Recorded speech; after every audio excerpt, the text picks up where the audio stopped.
had my first viral moment. I won't see the money. Maybe you and your mommy are the ones that are subscribing to your channel. If you are a 9-to-5er like me, that is doing both 9 to 5 and content creation, most everybody wants to be a content creator. Should I actually continue doing this? Is this actually worth it?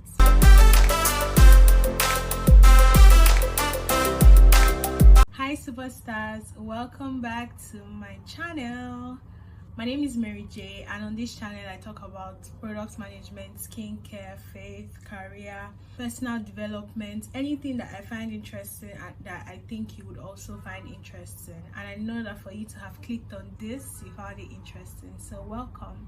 If you're new here, welcome to my channel. For my OGs, welcome back.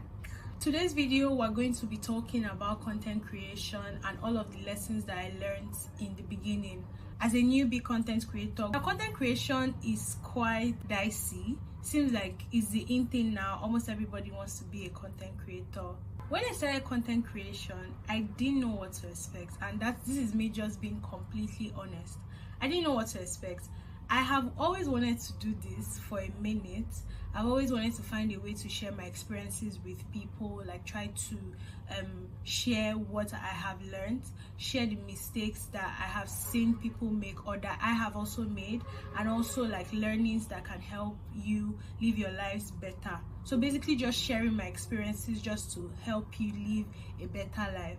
And for some reason, I didn't have the opportunity to start the whole process as at the time when the thought first came into my mind. But eventually, last year, I decided to start. And these are things that I have experienced from being a content creator for over 6 months, going to 8 months now. And trust me, a lot of these lessons are really important for beginner content creators so that you're not losing your mind. Now looking at my list of lessons, because I'm just going to pick 10 out of them, I feel like I ranked them from the most painful to the least painful. So the first one is people that know you might not engage with your content. Strangers will tend to engage with your content a lot more than people that know you. Now this is not a one-size-fits-all lesson. This is just a lesson that the expectations that you have about people that are around you and them pushing your content might not be what would happen. You might even have situations where you've probably spoken to somebody and told the person that, oh, you want to start content creation, and the person is gassing you up and the person is like, oh yeah, you go girl, you can do this. And then when the time comes and you start choosing those contents and you start putting it out there, the person is never going to engage with your content. The person will even do the barest minimum of actually sharing your content with friends, or even liking your content or commenting on it. And you know what, that is fine. Like honestly, that's okay. But just for you to put it at the back of your mind that you might have a certain reaction or expectation that you have of people that you know, but just dead it, put it somewhere and just keep going. That's just the truth. Just keep going. Whoever pushes your content, whoever engages, focus on those people, focus on being better, focus on consistency. Don't do it because someone out there is gassing you. Do it because it's something that you want to do. But 2 is you're not shooting content for friends and family. You're mostly doing it for yourself.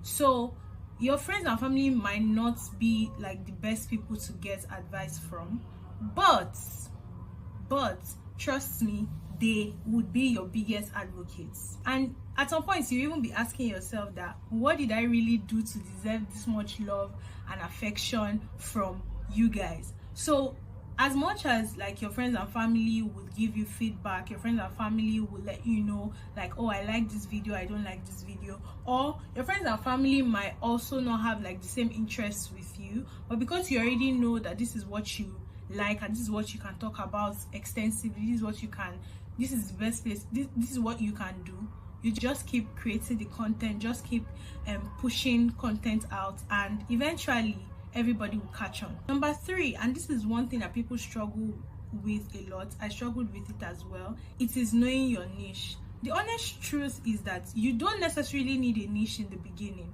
You can talk about anything and everything that you find interesting, which is what I'm currently doing. You can talk about skincare, you can talk about your work, you can talk about whatever you feel like talking about. Eventually you might want to niche down, and that's fine, that's okay. But in the beginning, so that you're not boxed into a particular place and you're not overwhelmed, the best thing is for you to be your niche. You as a person, you like different things, you have different tastes. Today your genre of music can change from hip-hop to reggae just out of the blues. So whatever you feel like putting out as your content, put it out. You don't need to double down on a particular niche. You can actually be a jack of all trades. Number 4 is you are going to get feedback from different places. You have to embrace it. Now, feedback can come in different forms, shapes and sizes. When I started content, I didn't have a mic, and like we have been telling everybody, start with what you have, you catch up eventually. And that's what I am currently doing, catching up. So I got feedback from my friends and the people that were watching my video then, and they told me how to be better. Now, feedback can come in different forms, like I said earlier. So you as a person need to know which feedback you want to take and which one you want to drop off. It's not every feedback that would work for you. Somebody might say, oh, buy this type of mic, or somebody might say, oh, shoot this kind of content, this is the one that will make people blow faster. I don't think that's what you should be bothered about. If you feel like the mic doesn't work for you, or if you feel like a particular content that probably somebody's telling you to talk about or shoot doesn't align with your goals, then you don't have to do that. But if you even when you get like good feedback, acknowledge the feedback and work on it. When I got good feedback about my mic, I acknowledged it and I worked on it. When I got feedback about like the script reading, not talking from my head, because when I started out, I was reading from a script and it seemed like easy at the time. But eventually when I watched my videos, I felt like I didn't like them the way they were. I felt like I had more to say and I didn't need to write everything down the way I would say, that I was not like expressing myself as much as I would have loved to express myself. And by the time I was done with like all of the videos, I became better. So feedback is important, but know the one that you're going to pick and use. Number 5 is imposter syndrome. Imposter syndrome is going to wound you. It's going to wound you. Like today you're going to be thinking, should I actually continue doing this? Is this actually worth it? Like, should I just dump everything and move on? I'm here to tell you that you shouldn't. Don't dump it. Imposter syndrome can also come and tell you that you're not doing enough. It might also be in the form of you looking at other creators that have been doing this for like 10 years, 15 years, because of the followers that they have, because of the engagements that they get and all of that. You will now be feeling like you're on the same road. Go and ask those people how long they've been at this. Like, you will see people that have been doing content for 10 years and you're comparing yourself with them. Come off it. Come off it. There's no way you expect the kind of engagement that a 10-year-old account or a 10-year-old content creator would get from somebody that is just starting 1 month ago.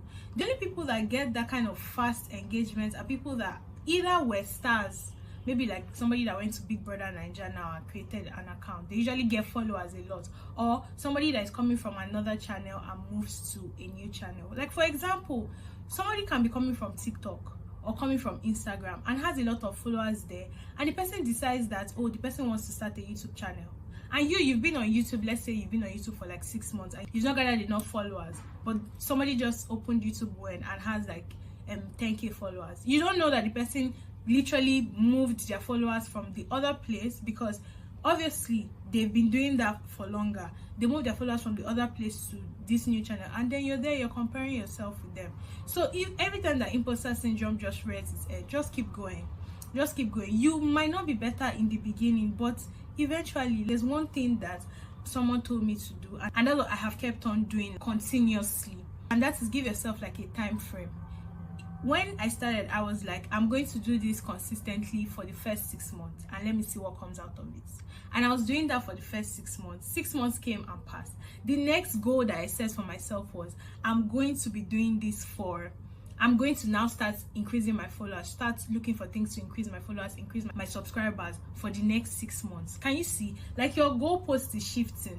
And because you have like a new goal that you're fighting that you're fighting for, you are able to like keep the imposter syndrome, keep the naysayers at bay, because in the end success is assured. You just have to be consistent. Number 6 is you are going to lose sleep. And if you are a 9-to-5er like me that is doing both 9 to 5 and content creation, you are gonna lose sleep. That's just the truth. You are gonna lose sleep. So if you were somebody that I used to sleep by like 10 p.m. I used to try to at least get at least 7 to 8 hours of sleep when I started doing content creation. That's a bloody lie. I was not able to get, I ended up getting like 4-5 hours, or if not lesser. So you're going to lose sleep in the beginning, but eventually by the time you are able to like walk around your schedule, because it's a new thing, it's going to mess with a lot of things. It's going to mess with your head, it's going to mess with a lot of things. Think about it as you learning a new skill. It doesn't come so easy. Over time, your schedule starts to adjust. You start to know what to drop to be able to make it, to be able to do better as a content creator, to be able to shoot more videos, to be able to find time to edit and all of that. And then eventually, like, it all adds up. Number 7 is you're going to learn a lot. You will learn a lot of new skills. You're going to unlearn a lot of things. You're going to see how difficult it is for you to actually push out a 1-minute video. That's how crazy it is. Like that 1-minute video that you think that, oh, people are doing and it's so easy. It's not going to be so easy. In the beginning, you might not know how to speak effectively. Like you might not know how to speak fluidly. You might not know how to edit. Like editing might be the problem. When I started out, my first video, when I edited it, I didn't even believe that I could edit it. Like somebody literally told me, oh, why don't you pay somebody to edit? Where I won't see the money. I'm not monetized yet. I'm just starting. I should be paying somebody to edit. Are you playing? So I didn't have all of that luxury, and I was still able to work around it. I was able to do effective time management. Eventually, I was able to learn how to edit. I was able to learn how to express myself in front of a camera. One thing that I've learned is that when I'm talking to a camera, because it can be weird, like just putting a camera in front of you and talking to you. I remember when somebody was asking me if this is my life now. It's very funny because right now as I'm looking at this, I feel like, how am I just putting a camera in front of me and just speaking? So all of these are like lessons that you are going to learn, and you just have to open yourself up to those learnings and just try to use them to be better, basically. Number 8 is that you are only going to get a handful of people that are your followers and subscribers in the beginning, and that's okay. Honestly, that's okay. If you're like me that has maybe a good number of friends, you might be able to get maybe your first 50 subscribers on the first day that you start. If that's not the case, you can maybe start with 2 subscribers, maybe you and your mommy are the ones that are subscribing to your channel. But little drops, have it at the back of your mind. Little drops.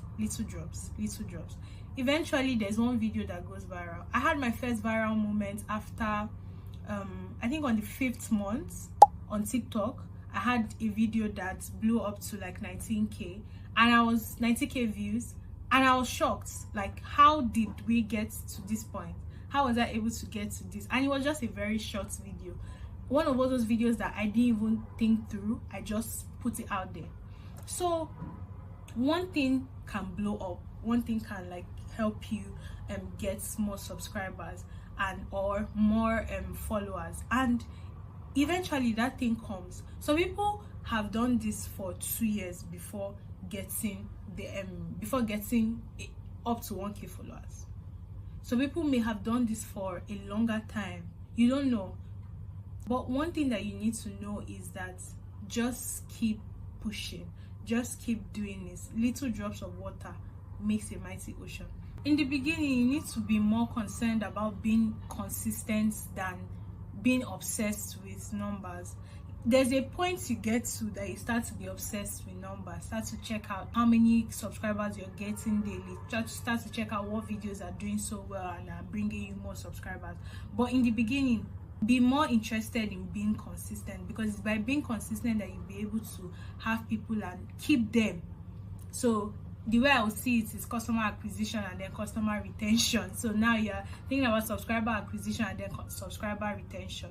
And there's also one thing that we probably don't understand. We're so obsessed with numbers on social media that we don't know that 1,000 people are a lot, 100 people is a lot, 1 million people are a lot. But because it is social media, people are on their phones, like from different places, it doesn't really matter. It does matter. Imagine you're in a room with 100 people, you feel like, oh, in a room with 1,000 people, you feel very small.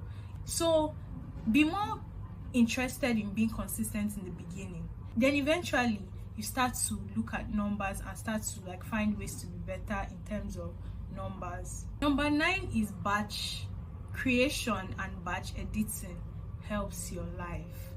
One thing that has helped me stay consistent is creating a content calendar, batch shooting, batch editing. So all of this, doing things in batches, will usually helps me stay consistent. So in the beginning of the week, I have a list of, actually not even in the beginning of the week, in the beginning of the month, I have a list of things that I want to put out. So I create a calendar on each day, the topic I want to talk about, if it's going to be a B-roll video, if it's going to be like a short form video, if I'm going to have a sit down talk, or whatever I'm going to do. Basically, I have one for YouTube, I have one for LinkedIn, I have one for shorts, so TikTok, Instagram, and YouTube shorts. So having that always helps me stay consistent and helps prevent me getting overwhelmed, because if I have to think about what to post every day, I'm going to lose my mind. So batch creation, batch editing, content calendar, they are your friends. Hold them tight for you to be consistent. And then last but not the least, and the most important, is for you to be patient. You need to be patient with yourself, you need to be patient with your growth, and you need to like carry yourself along the way. It's not going to be easy in the beginning, especially if you don't have a lot of things that makes life easier. When I started out, CapCut was free, and then one day I was editing my video and I had already finished editing all of the video that I needed to upload, and I was done and I couldn't export the video. Why? CapCut had moved from being a free service for a number of gig, I think that time they used to give us 5 gig storage space, to now being a paid service through and through, and I didn't know what to do. And I already had like a timeline on when I want to post that video, and that timeline was already so close. So I had to like out of the blue start to find a dollar card and start to figure out how to make it work, and eventually I posted. So imagine if I had lost my mind then, I'm not sure that I would be here making this video. I also want to say that if you feel like you're overwhelmed, if you feel like you need to take a break, please do, because if you are not excited about what you're doing, it shows in the contents that you put out. Like, you can feel it when somebody is just doing this out of like, when you're grudgy and you're like trying to shoot a particular content. So be patient with yourself, take breaks when you need to take breaks, but I would advise that you try to push yourself as much as possible. Try to push yourself and try to be consistent. It always helps. Don't be so obsessed with other people that are creating content, their numbers and where they are at. Be more obsessed with how you are getting better, how you could not edit last year and this year now you can edit, how you can speak in front of the camera more. Like, be more obsessed with your own growth and stop comparing yourself to other people. The sky is so big and everybody can shine. Do you understand? Two people can be talking about the same thing and a user might want to watch the two because they are from different perspectives. So be patient, take it easy on yourself. Eventually it gets better. I also want to say that at the end of all of this, after I have learned all of these lessons and some of the things that I probably don't even remember to add to this video, do I regret starting this journey? No, I don't. I feel like it has been a very wholesome journey, and I want to even come back to this in the next 6 months, in the next 1 year, and be like, oh, I've even moved past these lessons. Now I'm in a different space, I'm in a different point in my life where I'm learning another form of lessons, where I'm looking to growing my numbers, looking to growing my followers and my subscribers and all of that. So whatever you want to do, I need you to just know that no matter how difficult it is, you can get through whatever it is that you're starting from the beginning, and time would help you be better. Time would teach you how to be better. Okay, if you've watched to this point, you're a superstar. Don't forget to like, to subscribe, to share this video with your friends, with the person that's supposed to have started doing content creation that has not started, that's supposed to take people to the Maldives that has not started. Share this video with them so that they know that these are the kind of lessons that they are going to see, but at least somebody has gone through it, meaning that they can also go through it and get through it. Okay, all right, bye guys, see you in my next video.